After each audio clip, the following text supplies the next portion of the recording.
Question में दिया गया है कि एज पर हेनरीज लॉ KH की वैल्यू हमें पता है कितनी आती है, P/X आती है।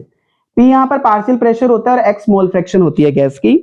KH जो है वो हेनरीज लॉ कांस्टेंट होता है। तो ये हमें कह रहा है कि अगर कंसंट्रेशन N2 गैस की वाटर में एट कांस्टेंट प्रेशर क्वाड्रेटिकली अगर इंक्रीज करे, ठीक है, क्वाड्रेटिकली अगर इंक्रीज करे तो कैसे जो KH की वैल्यू होगी वो बच्चों चेंज होगी।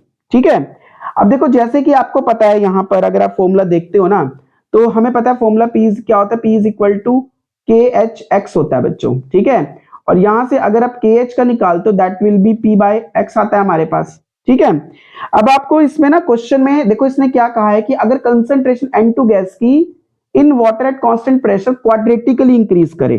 कंसंट्रेशन का क्वाड्रेटिकली इंक्रीज करने का मतलब है बच्चों कि अगर मोल फ्रैक्शन इंक्रीज हो नाइट्रोजन गैस की क्वाड्रेटिकली, ठीक है, तब हमें बताना है कि KH की वैल्यू पर क्या फर्क पड़ेगा। ठीक है, देखो अगर आप इस फॉर्मूले के अकॉर्डिंग अगर आप चलते हो, ठीक है, यहां से अगर आप इस फॉर्मूले से देखते हो ना बच्चों, तो हमें पता लगता है कि जो प्रेशर होगा ना गैस का वो उसके मोल फ्रैक्शन से डायरेक्टली रिलेटेड होता है। समझ गए? तो अगर हम क्या करेंगे, प्रेशर इंक्रीज करेंगे तो मतलब मोल फ्रैक्शन भी इंक्रीज होगी। ठीक है, बट हमें पता होना चाहिए कि जो KH होता है ना, ये क्या एक प्रोपोर्शनैलिटी कांस्टेंट है। ठीक है, और इसकी जो वैल्यू है वो सिर्फ टेम्परेचर पर डिपेंड करती है, वो गैस की कंसंट्रेशन पर, गैस के पार्शियल प्रेशर पर, किसी पर डिपेंड नहीं करती। इसका मतलब जैसे इसमें क्वाड्रेटिक इंक्रीज का मतलब क्या होगा, अब आपने मैथ्स में एक इक्वेशन पढ़ी है क्वाड्रेटिक इक्वेशन, जैसे मान लो कोई भी फंक्शन है तो उसके लिए क्वाड्रेटिक इक्वेशन लिखते हैं हम लोग AX² plus BX plus C।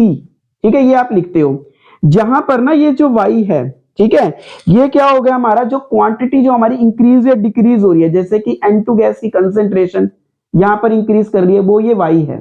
ठीक है बच्चों, और यहां पर जो हमारे पास X है वो क्या है, ये वेरिएबल है हमारा X इसमें। ठीक है, वेरिएबल मतलब वो चीज जो वेरी करेगी, जैसे कि टेम्परेचर हो गया, कंसेंट्रेशन हो गया, प्रेशर वेरी कर सकता है, वॉल्यूम वेरी कर सकती है। ठीक है, और ABC इसमें क्या है, कांस्टेंट्स हैं।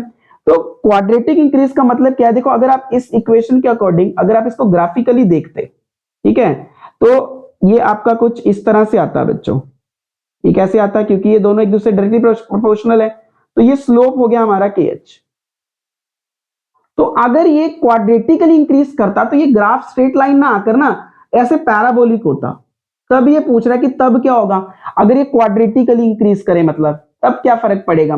ठीक है, तो KH जो है हमारा बच्चों ये तो प्रोपोर्शनैलिटी कांस्टेंट होता है। ठीक है, और इसकी जो वैल्यू होती है वो सिर्फ टेम्परेचर पर डिपेंड करती है, मतलब वो गैस की कंसंट्रेशन पर, प्रेशर से उसके ऊपर कोई फर्क नहीं पड़ेगा, मतलब वो क्या रहेगी, सेम रहेगी।